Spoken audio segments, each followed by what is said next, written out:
All right, today we're diving into one of the absolute titans of English literature, John Milton's Paradise Lost.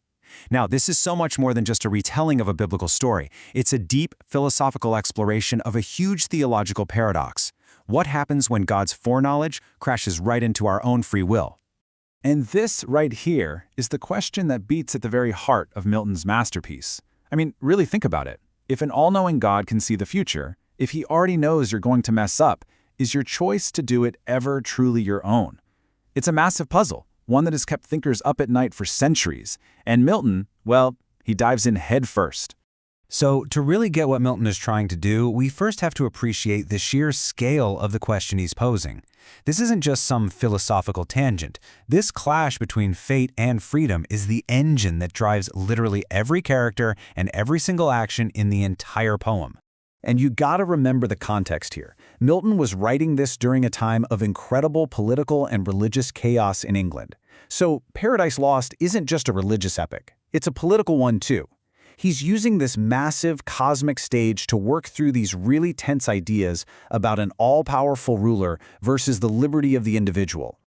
So where does Milton start his exploration of disobedience? Well, his first big case study isn't even human. It's the grand cosmic rebellion of Satan. The way Milton frames Satan's fall is it's fascinating. It's not just about simple pride. He presents it as a full-blown political rebellion. Satan is basically a revolutionary leader, fighting against what he sees as the absolute monarchy of heaven. And right there you can see Milton's own anti-monarchist views shining through. This is defiance on a huge public scale, a cosmic war, not some private crisis of faith. And then, in total contrast to this universe-spanning war, Milton gives us a second, much more personal example of disobedience, the fall of Adam and Eve. See, this is not a public war. There are no armies, no grand speeches on some celestial battlefield. Their fall is intensely personal. Milton basically frames it as a domestic dispute. The fallout isn't about shifting cosmic power. It's about the very personal breakdown of their relationship with each other and with their creator. And this comparison just brilliantly lays out the two different kinds of disobedience in the poem. On one hand, you've got Satan's epic political challenge to the entire structure of the universe. And on the other, you have Adam and Eve's quiet, personal choice that completely unravels the human soul. Both are acts of defiance, for sure, but they're playing out on completely different fields. So back to that impossible question.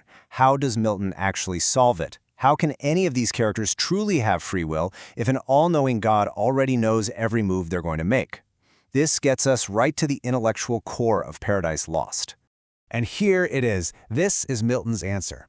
He argues that knowing something is going to happen is not the same as making it happen. Foreknowledge isn't predestination. The idea is God can see the choices his creations will make, but he deliberately holds back from interfering. And this is so important because obedience that's forced isn't worth anything, is it? For devotion to be real, it has to be a voluntary act of love. That means freedom. Even the freedom to fail spectacularly is what gives goodness its value. Milton uses some really powerful symbols to get these ideas across. The tree of knowledge, for example. It's not just a tree. It represents that tempting, dangerous allure of wisdom that's forbidden to you. The Garden of Eden itself symbolizes that perfect, direct line to the divine. And so their banishment from it, that represents the new, painful split between heaven and earth, a direct result of the choice they made.